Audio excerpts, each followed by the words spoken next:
হঠাৎ করেই রায়ের শ্বশুরবাড়িতে স্রোতের আগমন দেখে এবার ভয়ে শিউরে উঠল কোয়েল। হ্যাঁ বন্ধুরা, ভিডিওতে লাইক দিয়ে দেখতে থাকুন। সাত সকালবেলা ঘুম থেকে ওঠা মাত্রই যখন ডোরবেল বেজে ওঠে, ঠিক সেই সময় কোয়েল বলতে থাকে রাইকে যে, রাই তুমি বরঞ্চ ব্রেকফাস্টটা করো, আমি গিয়ে দেখছি যে কে এসেছে। অন্যদিকে দরজা খোলা মাত্রই যখন স্রোতকে দেখতে পায় কোয়েল, তখন কোয়েল বলতে থাকে যে সর্বনাশ করেছে, এই মেয়ের আবার কি প্রয়োজন পড়ে গেলো যে সাত সকালবেলা একদম নিজের দিদির শ্বশুরবাড়িতে এসে হাজির হলো, ও না আবার আমার জীবনে কোনটা সর্বনাশ ডেকে আনে। অন্যদিকে রাই বলতে থাকে যে কী ব্যাপার কোয়েল, কে এসেছে বললেন না তো। অন্যদিকে রাই যখন স্রোতকে দেখতে পায় দরজায় দাঁড়িয়ে, ঠিক সেই মুহূর্তেই রাই আনন্দে আত্মহারা হয়ে বলতে থাকে যে কী ব্যাপার স্রোত, এখন দরজায় দাঁড়িয়েই থাকবি নাকি ভেতরেও আসবি। তখন এই কথা বলা মাত্র স্রোতকে দেখে রাইয়ের শাশুড়িমা বলতে থাকে যে তোমাকে বিয়ের পরেই প্রথমবার দেখলাম, আলাপ হয়ে খুব ভালো লাগলো জানো তো।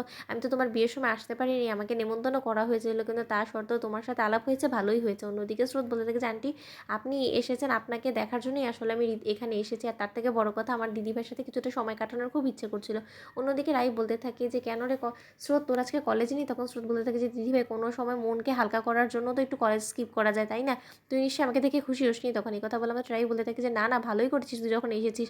অন্যদিকে রায়ের শাশুড়ি মা স্রোতকে বলতে থাকে যে আচ্ছা স্রোত, তোমাকে একটা কাজ দেবো, তুমি যখন এসেই পড়েছো তাহলে একবার বরঞ্চ কোয়েলের সকল রিপোর্টস থেকে শুরু করে সকল পেপার্সগুলো একটু একবার এক নজর দেখে গিয়েও তো, তাহলে অন্তত আমাদের নিশ্চিন্ত হতে পারবো আমরা যে না তুমি অন্তত উঠবি ডক্টর বলে কথা, যে তুমি কিছুটা হলো তো রিপোর্টস ওর সম্পর্কে বুঝতে পারবে। তখন কোয়েল ঘাবড়ে গিয়ে বলতে থাকে যে না না, আমি শুধু শুধু স্রোতকে ব্যতিব্যস্ত কেন করতে যাবো বলুন তো, যেখানে কিনা মেয়েটা নিজে থেকেই বলছে যে ওর মন হালকা করার জন্য রায় দিদিভাইয়ের সাথে কথা বলার জন্য এসেছে, তাহলে ওকে শুধু শুধু আমার রিপোর্টস দেখিয়ে ওকে আর বিরক্ত করে লাভ কি। তখন স্রোত বলতে থাকে যে না না আন্টি, তাহলে আপনি ভালো কথাই তো বলেছেন, কোয়েলদি তুমি বরঞ্চ একটা কাজ করো, তুমি তোমার সকল ডকুমেন্টস আমার কাছে নিয়ে আসো, আমি একবার এক নজর দেখে যাই, আর যদি আমার বুঝতে সমস্যা হয় তাহলে না হয় আমি সেটা স্ক্রিনশট নিয়ে আমার শ্বশুরমশাইয়ের কাছে দেখাবো, সে খুব ভালোভাবে এই জিনিসটাকে থরলি একবার বুঝে দিতে পারবে তোমাদেরকে। তখন এই কথা বলা মাত্র রাই যখন বলতে থাকে কোয়েলকে যে কোয়েল যাও না, দাঁড়িয়েছো কেন, নিয়ে আসো তোমার সেই রিপোর্টসগুলো।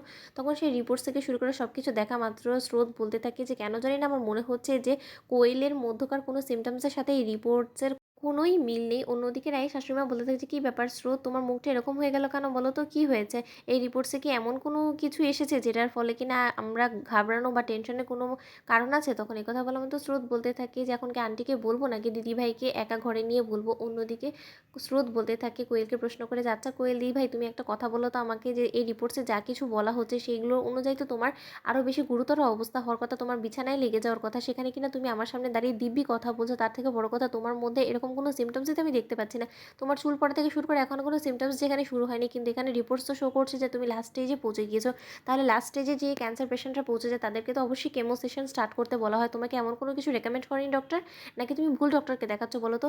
আমার মনে হয় কি যে তুমি হয়তো বা কোনো স্পেশালিস্টকে দেখাচ্ছ না, তুমি একটা সাধারণ ডক্টর দেখাচ্ছ, তার জন্য এরকম। তো বন্ধুদের ভিডিওটি ভালো লাগলে লাইক কমেন্ট শেয়ার করে সাবস্ক্রাইব করতে ভুলো না।